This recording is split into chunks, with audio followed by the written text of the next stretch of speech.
Welcome to the Authentic Dentist Podcast. Join Dr. Allison House of House Dental in Scottsdale and Shawn Zayas, founder of Zana, a company helping dentists extend their care beyond the chair as they lead dentists deeper along the journey of authenticity to reach greater fulfillment in their professional lives and to deliver remarkable patient experiences.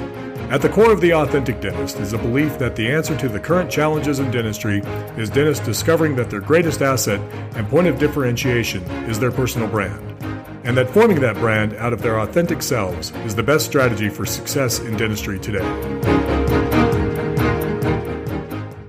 Hey guys, this is Shawn and Allison, and just with all the craziness that's going on right now, we thought we'd come together and record this segment that we think is just so important, and we're really hoping that it just provides some guidance and encouragement just during this kind of uncertain times. So we are in difficult times. Today is March 17th. It is actually St. Patrick's Day 2020. And yesterday, the ADA asked dentists across the country to shut down their offices, except for emergencies, for 3 weeks.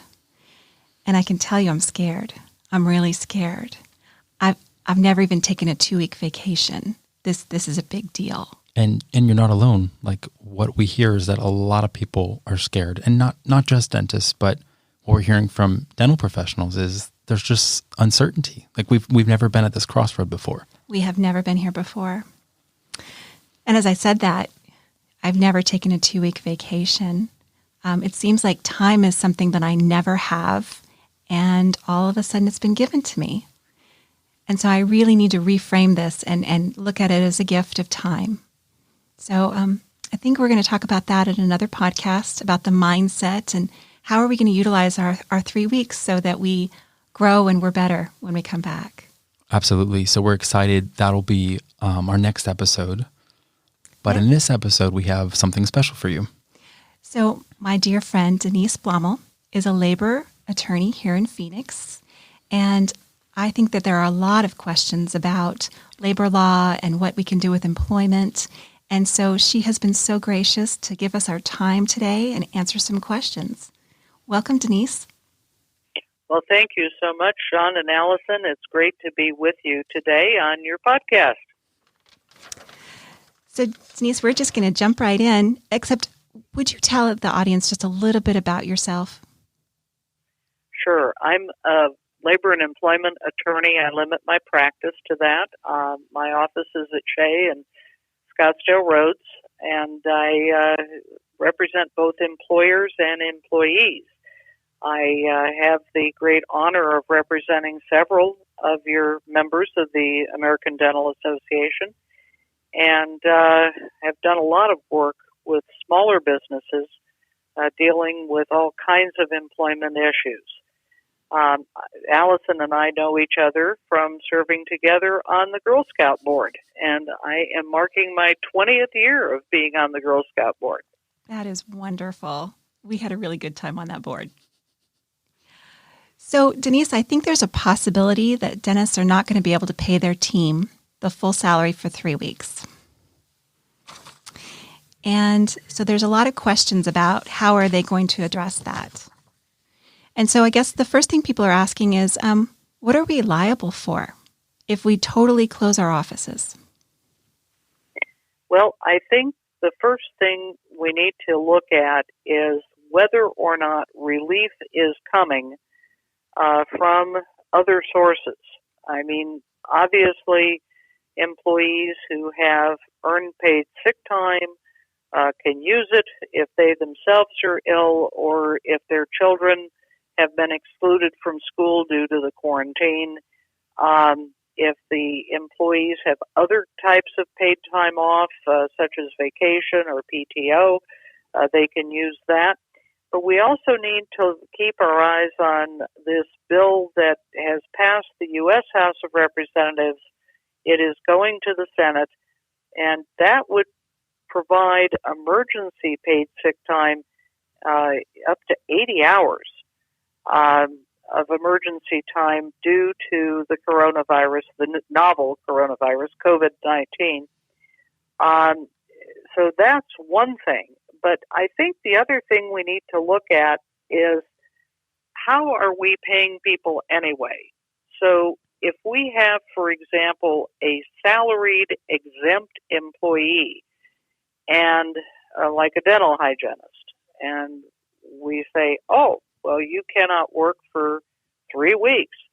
Well, it's kind of like the snow day in the Midwest, where the employee is sent home through no fault of her own, and she is an exempt employee under the Fair Labor Standards Act, so she has to be paid for that day. Now, if she's gone for 3 whole weeks and performs no work whatsoever, then the Fair Labor Standards Act says that you do not need to pay the salaried exempt. However, if she answers email while at home, or does your scheduling, or otherwise helps out, with work, anytime that she works during that week, you need to not only pay for that work, but for the whole week, unless you have a policy which complies with the Fair Labor Standards Act, where you can deduct pay in the event that this person, the salaried exempt, has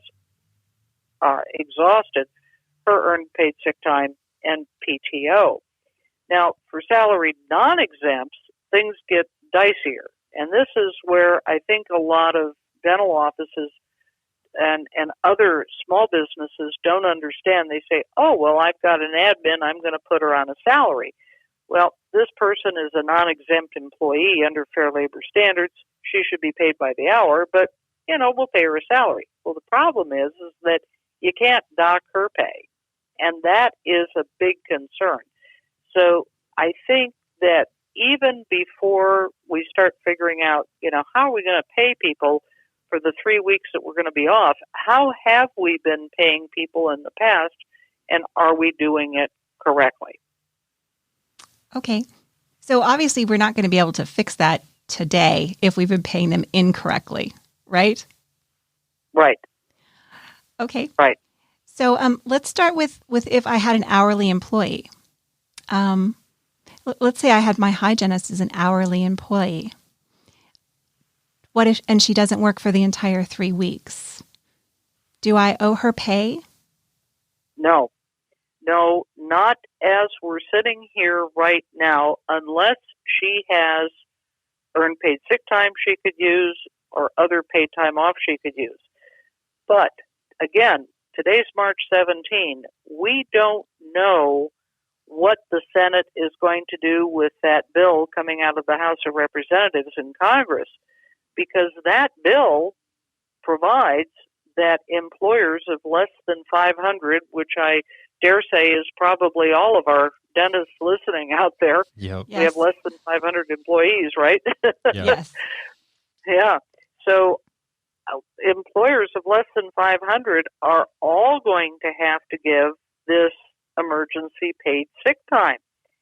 And there also will be a national earned paid sick time. But again, this is not in effect right now. And I know the next question is going to be, oh, well, who's going to pay for that? And let's not be naive here. That's going to be the us, employer. Huh? Yes. Yeah, the employer's going to have to pay for that. And I've seen all kinds of stuff about tax credits. There is a tax credit provision in there, and tax credits are delightful, but tax credits are next April. Right. They're not today. So there's Exactly. no immediate, nothing in the works to kind of have some provision for the employer right now. Can we circle back? We keep saying sick leave. Not to fund this. This is what I think can generously be called an unfunded mandate. Okay.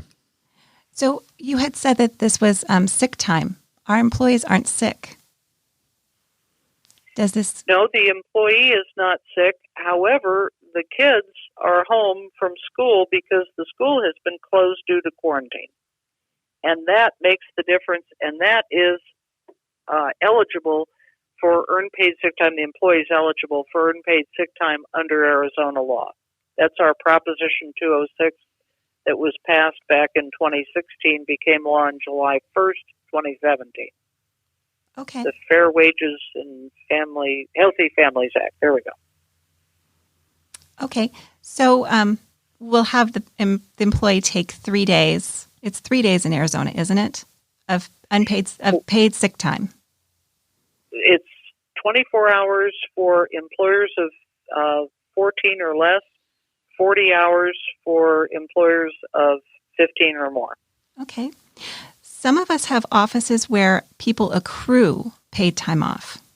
What if they haven't accrued any more paid time off? They don't have 3 weeks of paid time off. Well, that's a problem. And the thing is that they don't have it accrued yet. They can't use it. And this is where this federal legislation, all eyes need to be on Washington, D.C. right now, because this federal legislation may go ahead and preempt our state legislation with respect to that and say they can use this right away.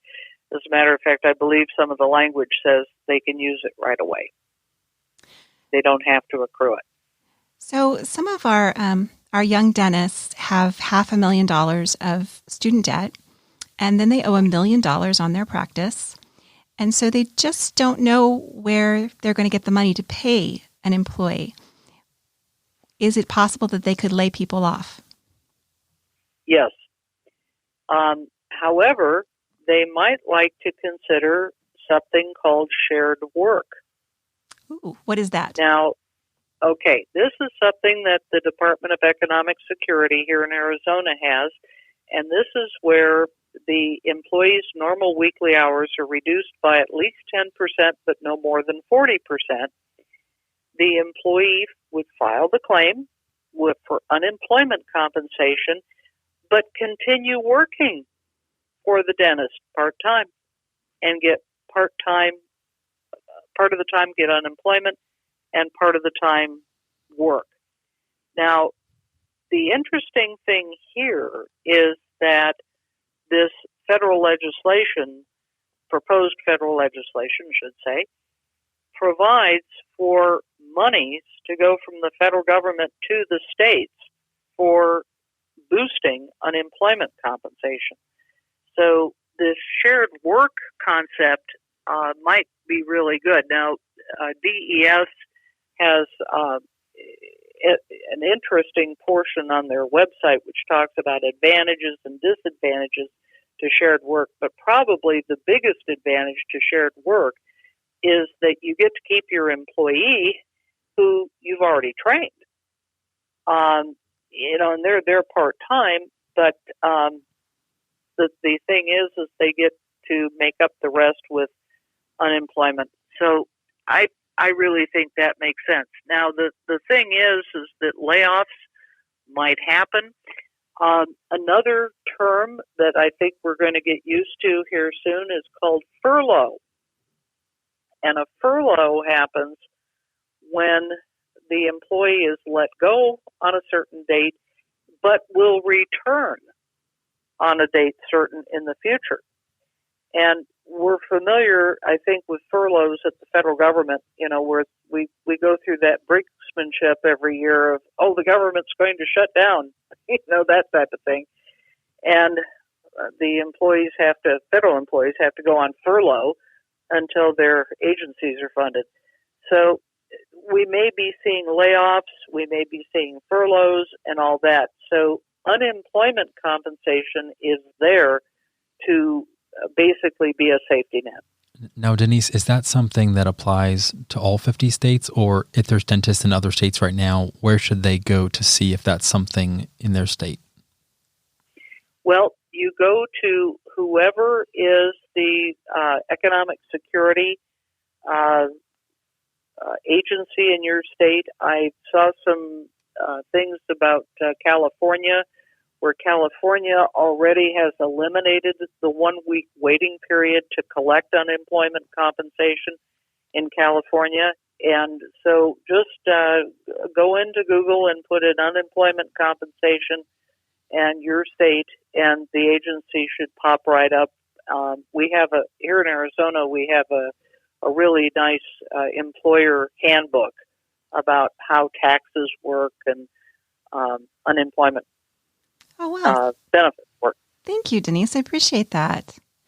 So we had some more questions. If we decided to keep our employees on and see patients on an emergency, but still our team is seeing patients, do we have a liability issue? Well, here's the thing. If you stay open and insist that your staff continues to see patients, you better follow the CDC protocols. And there's some wonderful guidance that CDC has published for employers and deals with some of the things that we all know to be common sense, like wash your hands and wipe down surfaces and all that. On the other hand, I got to tell you, modern dentistry, there's probably no safer place for anybody to be in the dental office. I mean, other than a surgery room, in a hospital. I mean, my gosh, you take every precaution as it is. So, these protocols probably are, second nature to you. Well, it is interesting because we are very used to bloodborne pathogens, and we know exactly how to handle that. We've been working in that for 35 years. An airborne pathogen is slightly different, and that is the concern.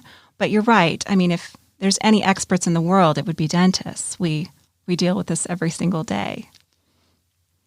And your question is to liability created from employees themselves with respect to the dental business is, as you know, if an employee is hurt at work, her sole remedy is worker compensation. And all of you dentists out there listening, you all have worker compensation, right? You know where your policy is, right? You know where your rejection slips are. You've got your worker comp poster up, right? Okay, you better. I do. I listen to you. I really do. What if my employee, I think she's sick? Do I need to get her tested? Well, and remember that this novel coronavirus is not like anything that we've seen in a long time. It's not just like the flu. It's similar to the flu, but it involves shortness of breath. It involves fatigue. It involves usually a cough and these kinds of things. So if the employee is showing the COVID-19 symptoms, yeah, I think you send that person home, and if they get a test, and by the way, if this package goes through Congress, those tests will be free. But you get the person tested, but more importantly, you get the people around that person to also go in and get tested. Because the thing is this, as you mentioned, it's airborne, and it comes in what I understand are the droplets of if somebody sneezes or coughs, it's those little droplets that go through the air and come and land on you, okay? That's how you get it. So the idea is that, yeah, they need to be sent home, and the other folks who were around that person need also to be tested. Do you know, Denise, if an employee does test positive, are there any privacy constraints surrounding that a dentist would need to be aware of when it comes to sharing that information to other employees? Yes. If you have listeners out there who have 15 or more employees, you are covered by the Americans with Disabilities Act, and you must keep this information confidential. On the other hand, if you need to reveal it in order to make sure that no one else is exposed to someone with a contagious disease, then that would be the only time if there were a direct threat to your business. Now, having said that, the CDC is saying that anyone who tests positive for this COVID-19 should not return to work until 7 days after the specimen was collected or 72 hours after they are symptom-free, whichever is later. So as a practical matter, if an employee returns to work after a COVID-19 episode, there's no need to fear that employee at all or to tell anybody, unless that employee needs some other kind of reasonable accommodation. That's if you have 15 or more. If you have 14 or fewer employees, you are still required by Arizona law to keep the reasons for earned paid sick time confidential. So, and by the way, folks, this has nothing to do with HIPAA, okay? HIPAA is a whole different law dealing with medical providers with respect to their patients. Okay, it does not deal with respect to employees. The laws you need to think about are Fair Wages, Healthy Families Act here in Arizona and the ADA at the national level. Wow, that is a lot to think about. We have some other questions that have been sent to me.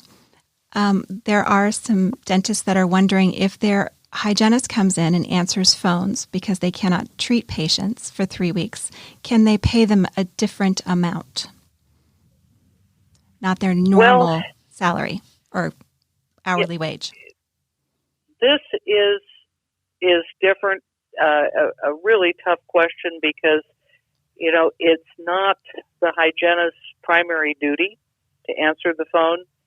And she could argue, well, gee, I should be paid my whole salary. I think the way to do this is to make a little written agreement with the hygienist to say for a temporary time period, for example, 3 weeks.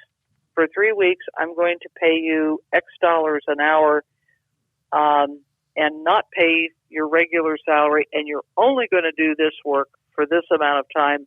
Oh, and by the way, you're still an at-will employee. I think if everybody is on the same page with that, it needs to be documented. And then, the U.S. Department of Labor also has published some guidance with respect to what to do now that we're having the COVID-19 crisis. But that one needs to be handled very carefully. Oh, and this is not your hygienist shows up to work in the morning. Oh, you can't work as a hygienist today, and I'm going to pay you $12 an hour to sit here at the front desk. And don't do that, please, because the hygienist is very likely to say, bye. Yes. See ya. And that's not a good thing either. So I have another question. If you have somebody who's salaried and you've said she can't work, she's a hygienist, and you have her not coming in for the next 3 weeks, and then you add a lot of days, extra days in April and May in order to make up the time, is that going to be a big issue? Yes. And it's interestingly enough, it's an issue under Arizona law because our law says that everyone who works is owed minimum wage. And this is for all hours worked. So let's say you paid somebody, and I'm understanding the question, you paid somebody in advance, and you say, okay, I'm going to give you 3 weeks of pay here. You get to sit at home and binge watch Netflix, okay? Yeah. And and you get to do that, and I'm going to make you work 3 extra weeks some other time, and I'm not going to pay you. Well, this is not a good plan.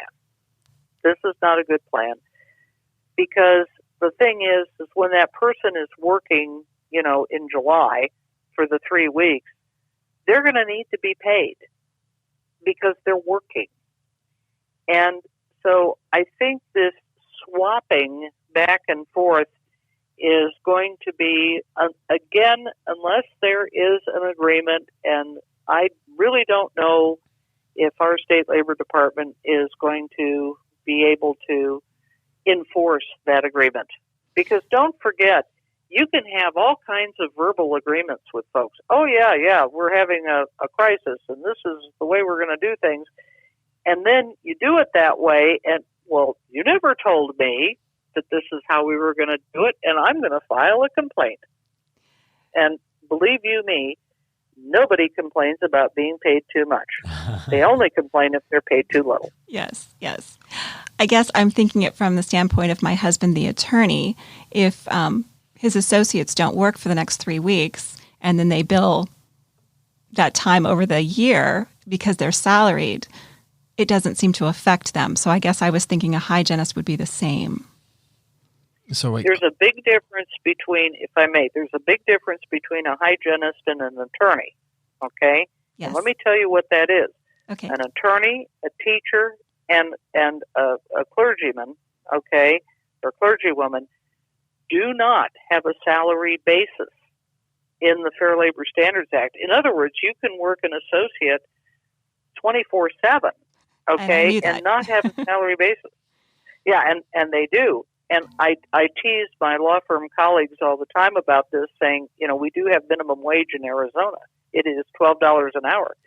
But the thing is absent that, teachers, doctors, and lawyers, not the clergy, forgive me, teachers, doctors, and lawyers do not have a salary basis. However, a dental hygienist does. And so, for example, if we pay a dental hygienist, we have to pay, and want her to be exempt under Fair Labor Standards, we have to pay her $684 a week under the new Department of Labor regs. So, yeah, I mean, the thing is this is a different story with associates and billing and whatever. You can work their poor little fingers to the bone. Well, that's not quite fair, but I understand. So I guess it's not fair at all. What is your advice then? What if we're capable of paying our employees because you have enough saved, what should we do? If you're not capable of paying for your employees, what should you do? What's your parting advice? My parting advice is that this crisis will be over at some point. The light at the end of the tunnel is not the train. When that happens, not if that happens, when that happens, we had, before all this happened, a 3% unemployment rate. It's hard to find employees.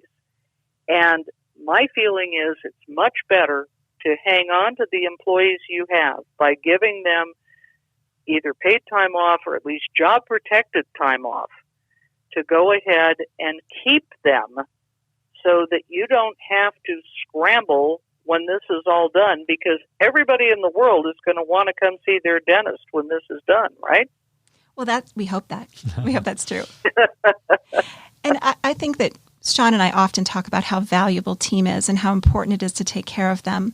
In this crisis, though, we understand that not everyone has that savings. I mean, not everyone has been practicing for 20 years. Not everyone has that ability. And so we have to be mindful of that. I think that the big thing with your employees always is to be transparent about what you're doing and don't make anything a mystery, because in effect, we are all in this together. Denise, I'm really curious, in your experience, have you seen anything that even resembles this? Not like the actual strain, but I'm just saying the ways in which, just nationwide we're responding by closing workplaces and things like that. Have you seen anything like this? The only thing that I've seen like this has been, and it's not quite with closing places, it's with hoarding of food and that kind of thing was in the Cuban Missile Crisis back in 1962, when we were very, very close to going to war with Russia. And we all had a duck under our desks and hoped that that was enough to save us. And, you know, people at that time were hoarding and emptying the grocery shelves and going into their bunkers and that type of thing. So, yeah, mass hysteria. And what is needed now is leadership. And I think the ADA is providing you folks with leadership by saying, okay, here's something we can do to, you know, stand together with the American public and to say we are part of a way to at least keep each other at this social distance for now until this passes. And indeed, this will pass. Indeed, we will get through this. We need to be brave, but we also need to be prudent. Absolutely. And I think Shawn and I felt like this was important information because we do need to lead during this time and help our fellow dentists and our fellow team members. And Denise, we just want to say thank you again so much just for your time and your guidance. And for our listeners out there, we know this is troubling times and there's a lot of just changes that are happening, it seems almost every hour. So if you're looking for professional advice, please feel free to reach out to Denise. And again, you can contact her. Denise, can you share that email one more time? Yes, I'm Denise, Denise, at azlaborlaw.com. And I really appreciate this opportunity, Allison and Shawn, to talk to your audience. And, you know, hang in there, folks. We're going to get through this. We're going to make it through. Thank you so much, Denise. You take care. Everybody be safe. Thanks again, folks.